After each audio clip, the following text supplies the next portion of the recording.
Coucou tout le monde, on se retrouve aujourd'hui avec une nouvelle vidéo et aujourd'hui je suis hyper contente parce qu'on commence les nail art de Noël. Alors aujourd'hui je vais vous proposer 4 motifs de nail art que vous pouvez faire à Noël. Alors vous pouvez choisir n'importe quel des motifs et le faire sur vos ongles, vous n'êtes pas exactement obligé de faire la même chose que moi, hein. C'est comme vous voulez. Alors sur mes ongles j'ai appliqué ma base et ensuite j'ai appliqué sur chacun de mes ongles la couleur de fond du motif. C'est-à-dire que sur mon index, mon majeur, tous mes doigts en fait, j'ai mis du blanc, sauf mon annulaire où j'ai mis du rouge.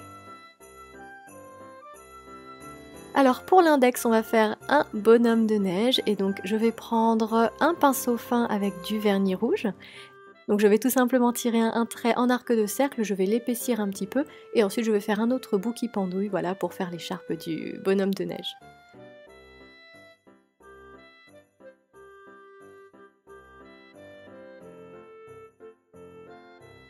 Avec un dotting tool, je vais lui mettre 2 petits points pour faire les boutons du bonhomme de neige.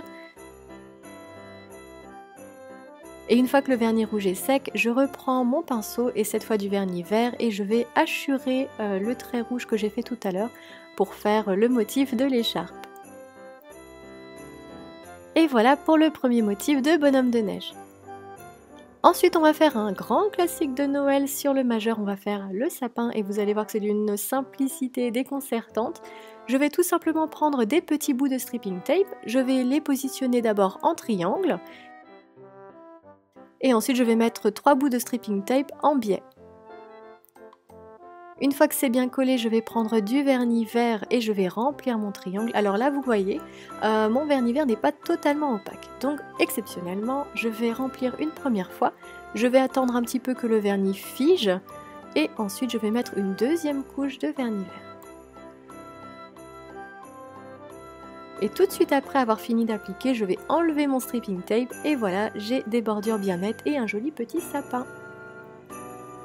Bon, c'est pas tout d'avoir un sapin, mais après il faut quand même le remplir, donc je vais prendre un dotting tool et plusieurs vernis. Donc j'ai choisi un vernis doré et encore une fois mon vernis rouge.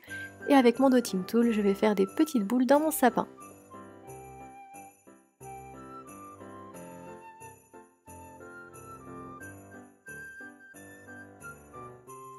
Et voilà pour ce deuxième motif.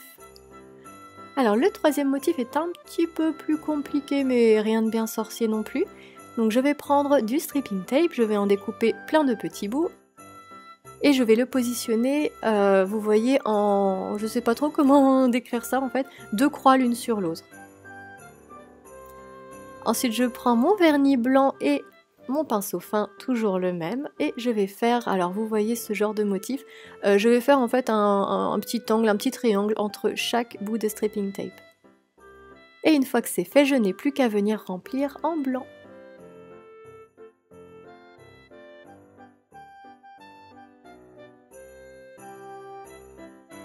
Quand j'ai terminé, tout de suite après, j'enlève le stripping tape. Alors très important de bien noter au départ dans quel sens vous mettez le stripping tape pour bien l'enlever dans l'ordre. Et voilà, alors faites des petites retouches si nécessaire. Et voilà, on a notre motif de flocon. Je complète le tout avec mon dotting tool en faisant des petits points blancs en haut et en bas. Et voilà pour le troisième motif. Et enfin, on va attaquer le dernier motif sur l'auriculaire, toujours avec mon stripping tape que je vais venir positionner en biais pour faire un motif de candy cane. Donc je positionne mon stripping tape et enfin je vais remplir les bandes que j'ai faites en rouge avec un pinceau fin.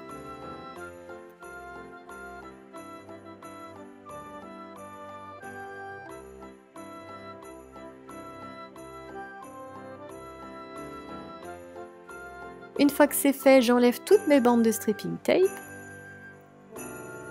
Et voilà, j'ai mon motif de candy cane. Alors une autre astuce pour faire ce même genre de motif, parce que je sais que certaines d'entre vous n'ont pas forcément de stripping tape, voilà, mon pouce, puisque vous êtes très nombreuses à chaque fois à me demander qu'est-ce que j'ai fait sur mon pouce. Et bien voilà, j'ai refait la même chose avec un pinceau liner et vous pouvez tout à fait choisir cette option.